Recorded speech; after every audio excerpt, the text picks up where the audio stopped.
All right. So I'm with Swati Nair, and Swati is a student in Dubai at the GEMS Academy. And we're recording this with your permission, right, Swati? Yeah. Okay, cool. So go ahead and tell me, what did you think of this module on who am I or what am I? So I thought this was a really interesting module because the concept of I mean, I didn't even understand it. But then going through the module, I think I realized there's a lot of things that I'm attached to. And even just simple things like what color my hair is or like its length, even that thing I'm still attached to it, even without realizing. So give me an Very- example of your hair, for example. Yeah, so just the fact that I have straight hair, if I have I actually had this argument with someone if I had straight hair or curly hair, and just the fact that this person assumed that I didn't have straight hair for some reason offended me. So I think I had an attachment to something so small, and so yeah, it just made me realize that it's a part of my identity. And these are small things, right? But then there are bigger things, that come along. Okay, well, let's carry on. So yeah, it's a question that is at the heart of inquiry or heart of wisdom, right? Who suffers? I do. Who feels stressed? I do. But we never ask, like, who is the I that suffers, right? So have you ever asked yourself, like, who am I? Yeah, I mean, when you realize that, oh yeah, I'm a person, it can get really scary because it's like, oh, I'm an actual person. If I'm attached to this thing, if I think of the word like Indian, I'm thinking, oh yeah, that's myself. Yeah. Okay. So because this is the nature of the I, there's a transcription there. We're just going to explore the subject. Do you have any awareness of the I operating in the background, or is it unconscious? I think sometimes you realize it and then sometimes you don't. If it's conditioning by your parents, I think often you realize it because then it's someone else. It's because of your parents that you have this identity. But then when it's something that it's an opinion of yourself, like a part of your identity, which is solely like, for example, in like elections and you support one person and that's your opinion. So there you don't realize that it's a part of your identity. So our opinions become part of the I, right? Our beliefs become part of the I.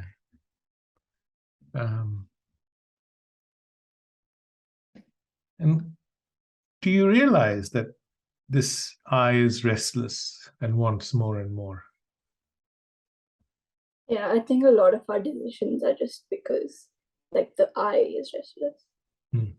We're restless, aren't we?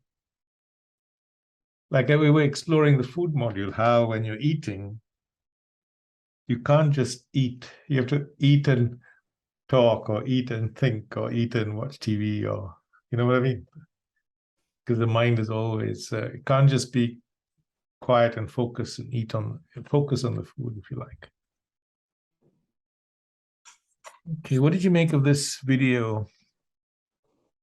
Yeah, so I watched all these interviews in just one go, so I could just understand the whole module.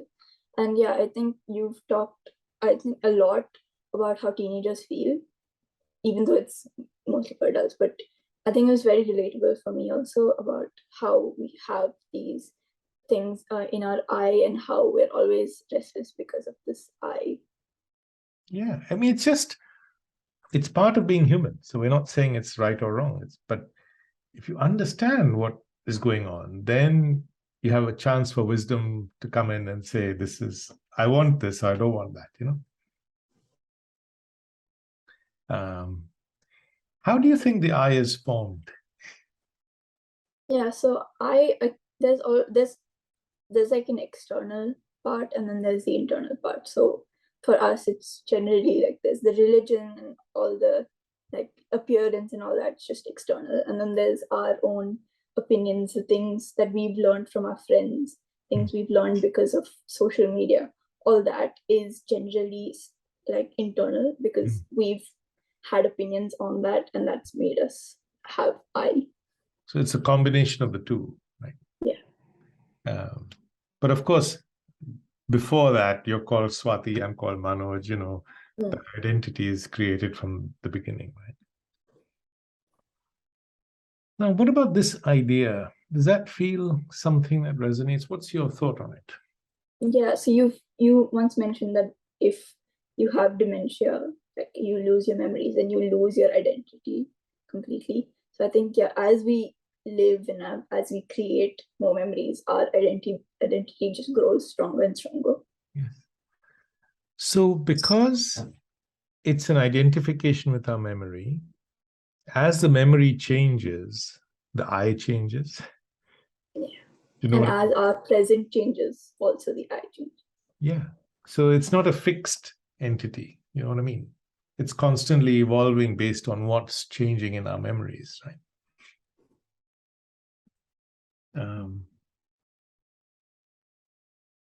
Okay. And I suppose you're 15. So do you think you've changed much in the last 5 years, or you won't be able to remember? It's not the right Yeah, question for you, right? it's a little fuzzy because I was 10. I don't really know. You can't remember what you did when you were 10. Okay. What do you think of this idea that we become attached to our thoughts and memories that we identify with the I, and we get hurt when they're challenged? Yeah, or even if it's just someone involved in these memories, and if they aren't as attached, again we just get hurt. Give me So an I think, example. What do you mean? so if we have like a certain memory with family Mm.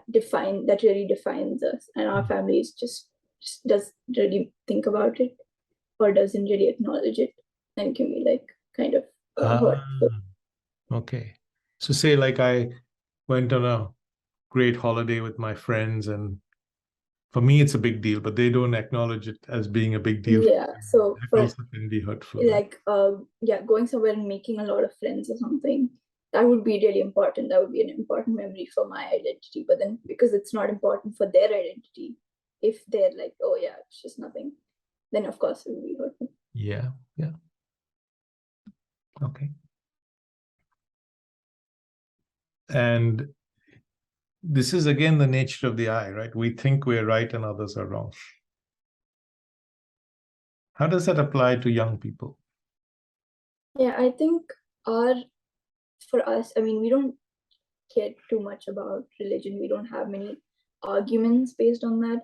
It's mostly just opinions on things, like even if it's not really beliefs, it's not really about our parents or anything. It can be on the most simple things, as in our opinions on like something we see on social media, something we see on like in like pop culture. And do you end up having arguments about that? Yeah. Because people, you're attached to your point of view and the other person's attached to Yeah. that. Just even if it's not even I like it doesn't define us, but still we're attached to it. Yes. And are you aware of this process going on in the background? No, because the attachment can be so strong that we completely ignore it. I mean, for us, just something like a song, if someone says, oh yeah, I don't like this artist, immediately it's like, why would you not? That means that's an insult to me as a person. Ah. So if someone doesn't like the song I like, then that also can make me feel bad and feel like defending myself, like they're Yeah. attacking me, right? Or something, Yeah, so which yeah, is it silly, right? becomes personal. Yeah, it's so silly, but that's what the mind does automatically. That's the key thing to realize. Okay. Yeah. What would happen? This is an interesting one for you. What do you think of this question? How would your life change if we still had our memories to use them as we needed, but we lost our automatic identification with them? Yeah, I think, I mean, there wouldn't really be pleasure. There wouldn't, even if you remove the whole identity part, but you have your memories, but then now you can't really grow as an individual because you don't really have an identity now. Now it's just boring. So you essentially you need your memories, you need your like identity to have both pleasure and then also have like arguments and conflicts. So, as you said, if you weren't identified with your memories, then you would have less arguments, less conflict, right? But are you saying you'd also be a bit more bored? Yeah. Right. Interesting. Okay. What do you think of this idea? Is the I by thinking? Yeah, I think a lot, most of our identity, even if it's a lot about our parents, we can still change it. So again, it's always about thinking. So even if I was by my parents said I was a Hindu, I can always like think about it and then decide to change it. So it's because it's based on our thinking, it can always change. That's an interesting thing, yes. Because we can always change it, it must be linked to thinking, right? Is that what you're saying? Yeah. That's a real insight, Swati. Thank you for that. Okay, what about these things about why it's important to explore the I? Which of these connected or resonated with you at, Yeah, I think a lot of our stress and a lot of our like relationships are just affected by our identity and what we think about ourselves, and based on that, how we think about others. Right. So stress, relationship conflict, suffering, right? Because in the end, who suffers? Yeah. Right. If there was no I, would there be any suffering? Because it's the I that's, I mean, I'm not talking about emotional suffering, not physical, like Yeah. not talking of a broken bone, but I'm talking about emotional suffering comes because it's rooted in the I, right?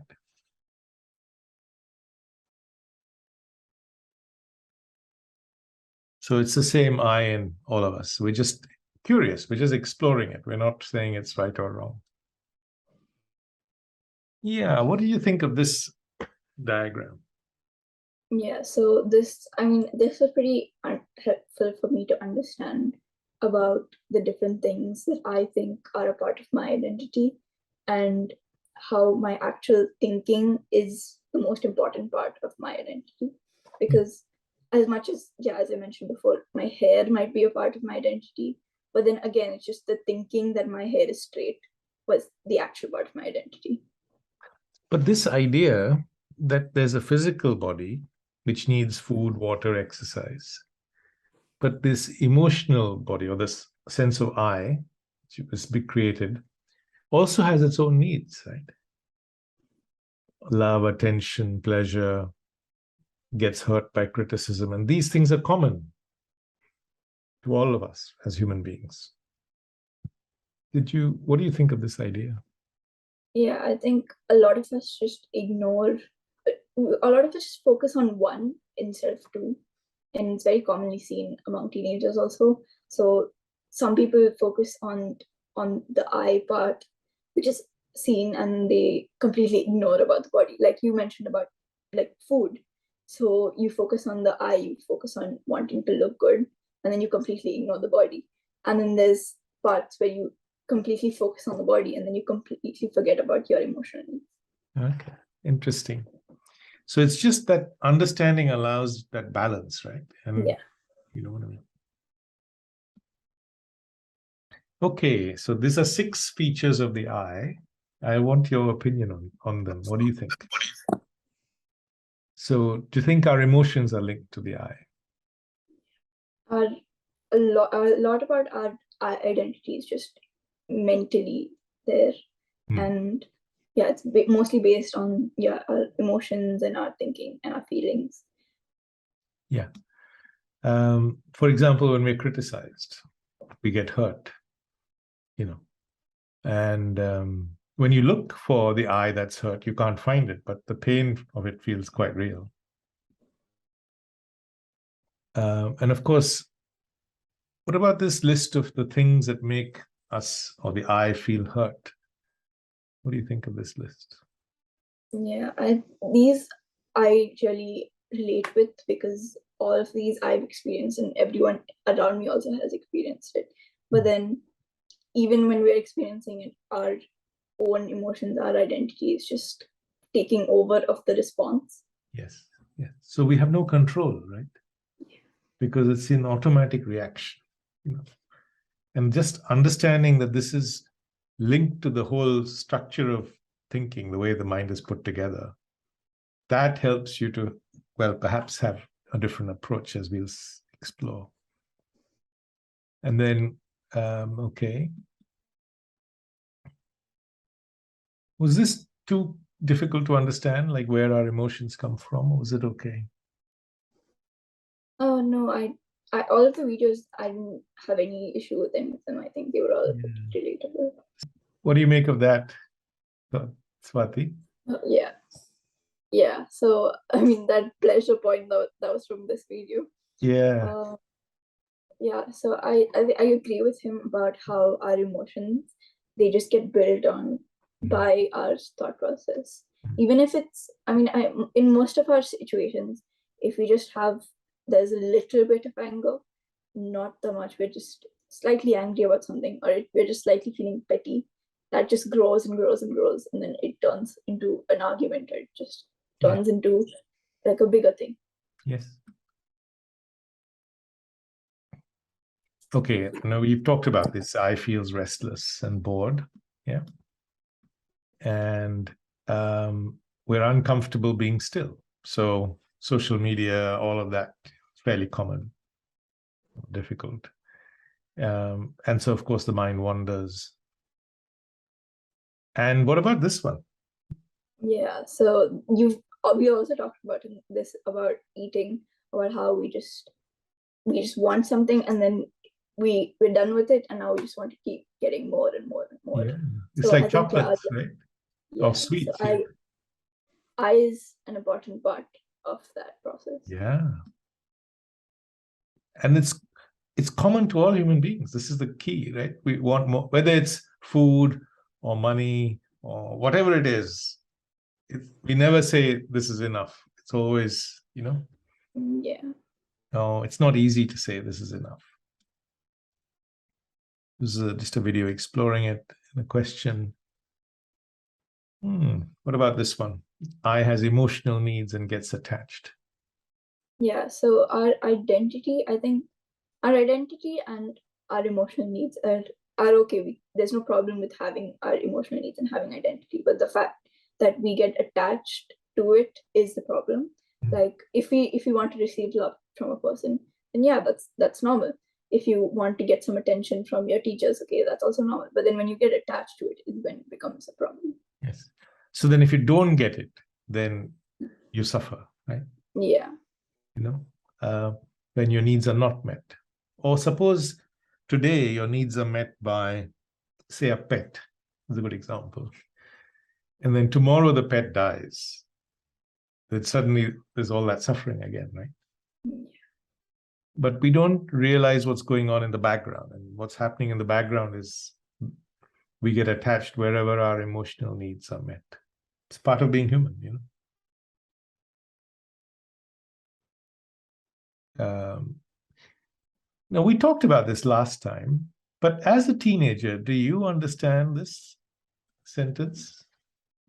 Yeah, I think even if we don't talk much about the inner boredom or the void, it's definitely there. Even if it doesn't have a name, there's always that emptiness among us, and it makes us want to eat or want to go out or want to do this or that. Yeah. It's amazing that you think as a teenager, you identify with that, or you understand this feeling of emptiness or the void inside us. And this is what makes us seek pleasure in the world, you see, that void. And of course, with pleasure, it's not enough. So whatever you have, you need more of. You're never satisfied with 3 pairs of shoes. You need 6 or 10 or whatever. And of course, if you seek it through alcohol or drugs, you can get addiction or become overweight and so on. So do you think that understanding this would allow pleasure to have its rightful place in our life? Yeah, if we understood that, like, okay, we have enough, we're done, we don't want more, then I think it would be a lot more helpful. Like, if we have this need to just, okay, now I've had pleasure, okay, I'm done, now where's more? If that wasn't there, then it would be so much more helpful. Yeah. Just this need for more and more. Because the thing is, the more you get, it doesn't mean that the void gets filled. Right? Do you think, as a teenager, you're aware of your emotional needs? I think, yeah, we're not really aware because, I mean, when it's like, oh yeah, I want attention from a person, I want this from that, I want, like, if it's anything, we make the decisions, but we don't realize that we're doing it because we have that attachment to this emotional need.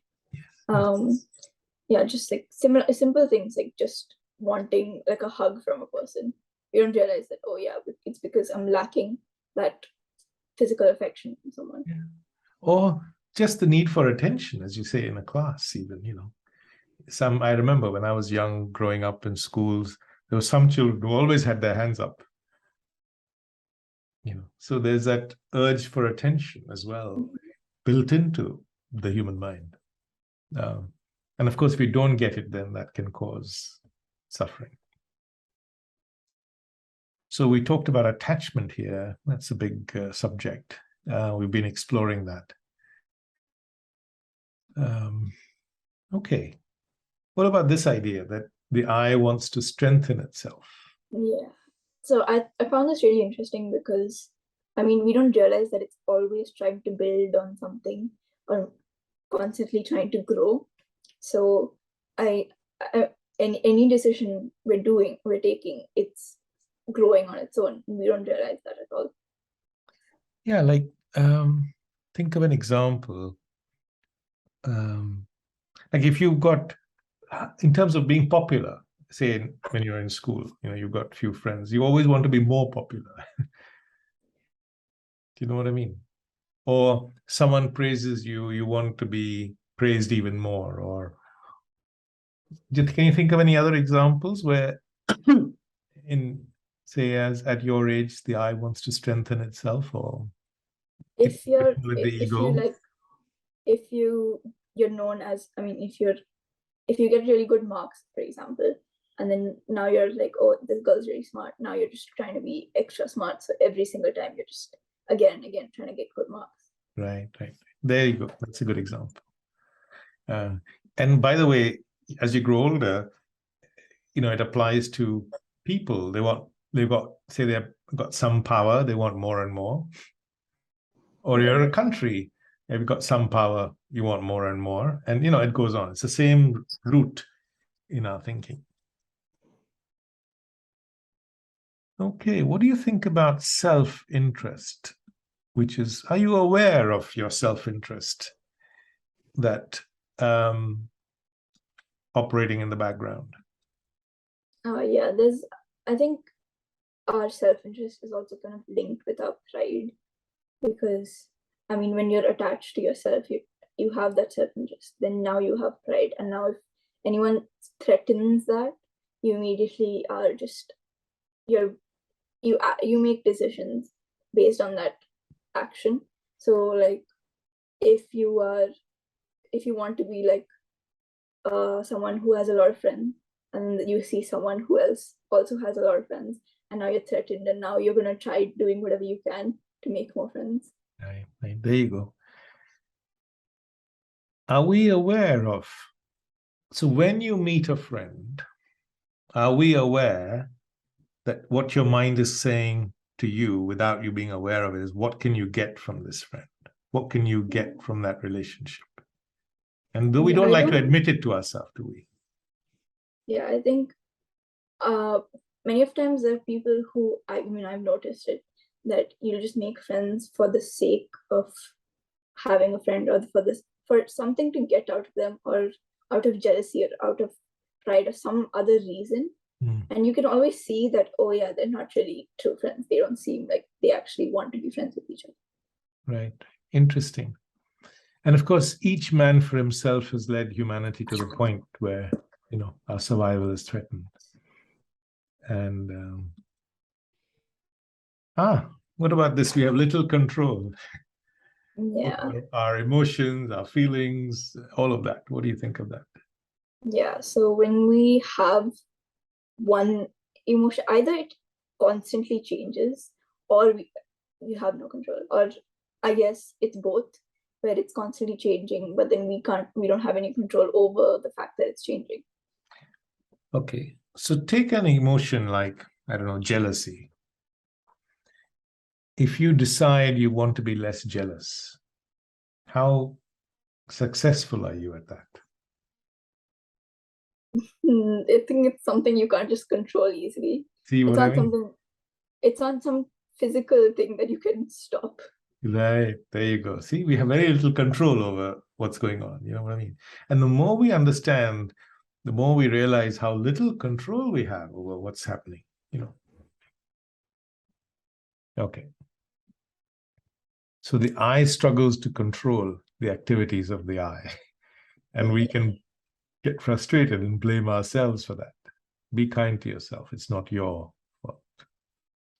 Okay. So then, Oh yeah, this one didn't work for me. okay, let's just see. Yeah. Oh, there's a bug on the screen. Okay. What are the features of the eye? I'll make a note. Oh, and then in the next module, I had a screenshot. There was an audio that was in the wrong place. Okay. Let's have a look. We'll check. Okay. So many rich things to learn here, right? Okay. Then it's the other second module here is understanding the eye brings peace. Let's look at that. What's your overall view on this session? Yeah, I think in the first one we understood exactly what it was and how it affects our life, but then now we're just understanding how we can essentially lose our attachment to it and how we can have curiosity and uh, just solve all our suffering by getting just losing that attachment. Yeah. Yes. So it's like saying, because we know now the eye is the seat of suffering, we could do something about it. Or the eye operates from self-interest, so we can do something about it. So these are 5 reasons why we should bother exploring it. Did any of them resonate or not resonate particularly?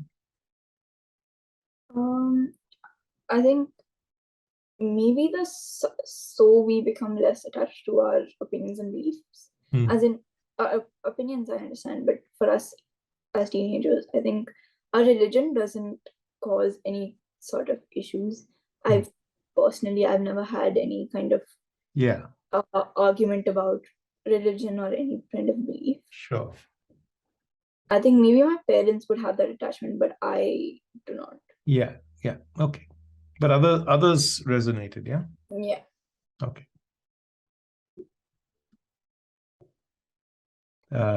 It's just about looking and learning. Right? We're not saying it's complicated. It's just observing how the eye is operating in different aspects of our life. So how do we begin to explore? Is just to learn to look at our self-interest, our need for more and more, our need for pleasure, to be important. It's not easy, by the way, is it? Is it easy to accept all this is going on in yourself? I think accepting identity is fine, but accepting the fact that you're attached to it is very difficult. What about accepting you operate from self-interest? How easy is that to accept? No, yeah, that because I mean it just sounds so cruel to be doing that, but then when you realize that every other person is probably thinking in the same way, then it's like, oh yeah, maybe I should try to get rid of that. Or just to understand it, even. The more you understand it in yourself, it's easier to understand others. And then when it's rising, you can spot it and say, right, I'm going to act in a different way because that's the right thing to do, in that situation.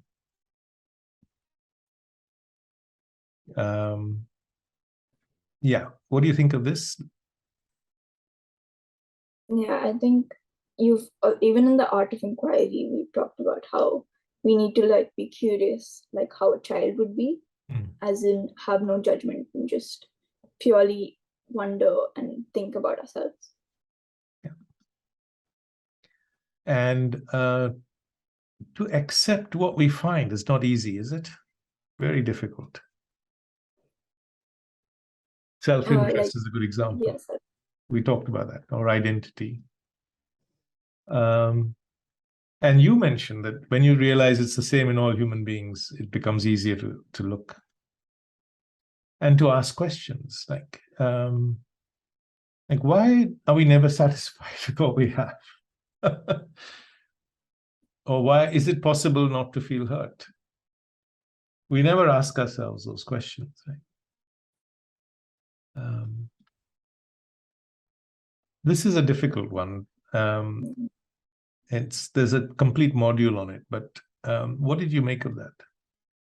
yeah, I found the first sentence a little hard for me, but then when I realized that you mean your mind becomes quiet and you're just like kind of blank and you're just thinking about yourself without having some kind of judgment get in, some kind of comment get in, then yeah, it's a lot better to understand yourself as a It's person. just a mind that's quiet and observing what's happening. That's all.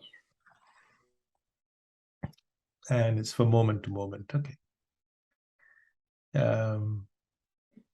What about this idea that shining a light on, what do you think of this idea? That shining a light on the way the mind is working can bring change. Yeah, I think a lot of our reactions just to simple things grows because of that I, and if we in that moment, like with this understanding, realize that, oh yeah, I'm doing this because of my attachment or because of my identity, then it just helps us a lot. It'll get rid of a lot of problems that we have. Yeah.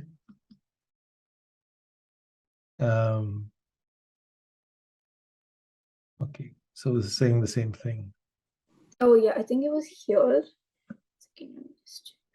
The word, yeah, this one, the audio is for it's for the first part of this module, so the audio doesn't match the transcript. Okay. In the last session, we've explored the. Yes, thank you for that, Swati. So I'm going to. Can you just take a screenshot of that on your? We got it on your phone? Yeah, I have it saved. Yeah, just take a screenshot of it and ping it to me on my WhatsApp. Yeah. So then I have. Okay, but what do you think of this core idea that once you understand the nature of the eye and how it's working, that you could then discover the sense of peace that lies underneath that?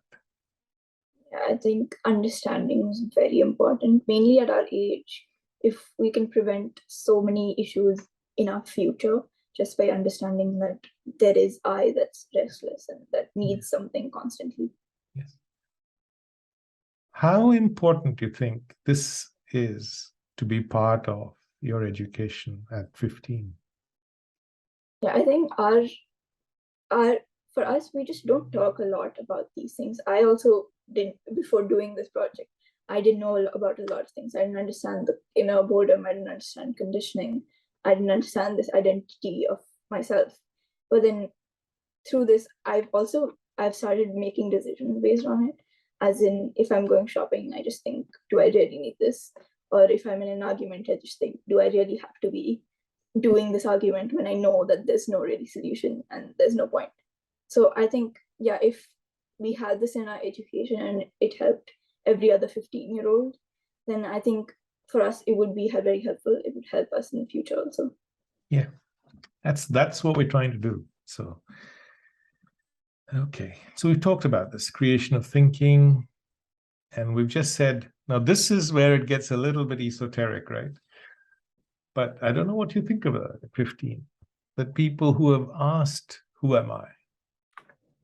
Explored this question. They've discovered this sense of peace inside. What do you make of this? Yeah, I think this kind of like all those people who really rely on the logic part of it, I think this would be more important for that. for those people. Okay. All right. So self-inquiry is just looking and learning and understanding ourselves. And each person can do it, right? See, the beauty of this is you don't need someone else. You can be your own teacher, you know? Once you know how to look and how to look and learn about yourself, then everything we're talking about is something that we can all see.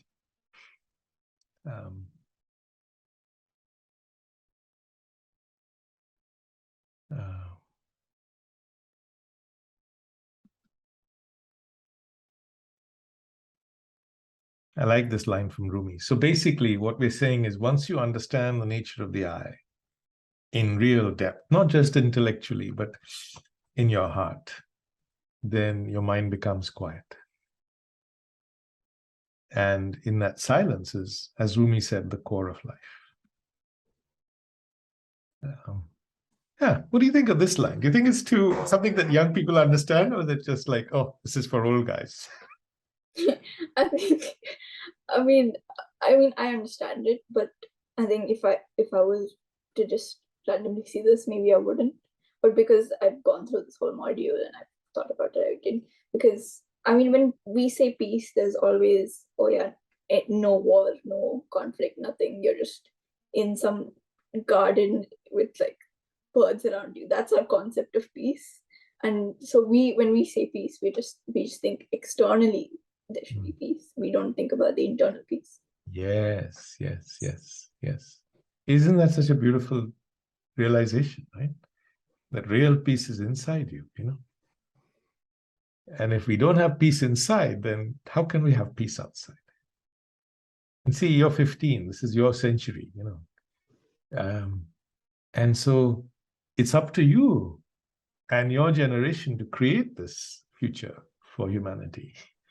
And if we want a peaceful world, we have to begin with peace in ourselves. Is that simple, fairly straightforward to understand? Yeah.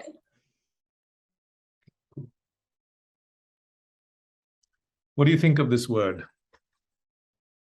Compassion. Oh, I think, yeah, compassion. When we say compassion, we just mean like empathy. We don't really understand that there is more to that. As in, compassion just means like understanding someone. But then I think compassion is more than that. There's more to do, like connecting with someone instead of just understanding them. And caring, right? Yeah. Caring for people. It's not just, yeah, I understand your pain.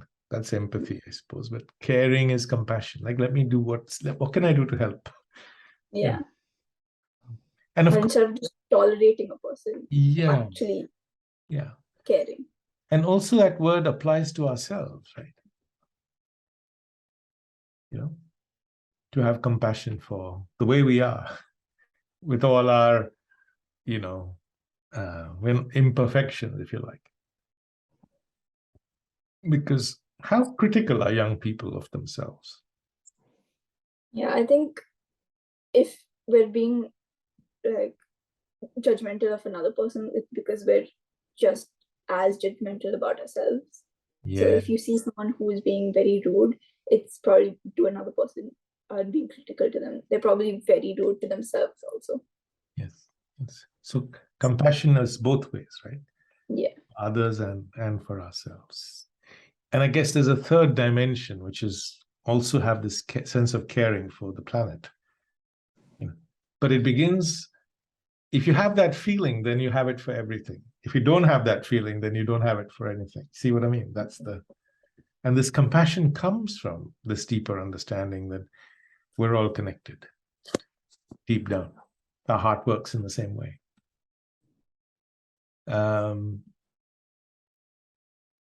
Okay.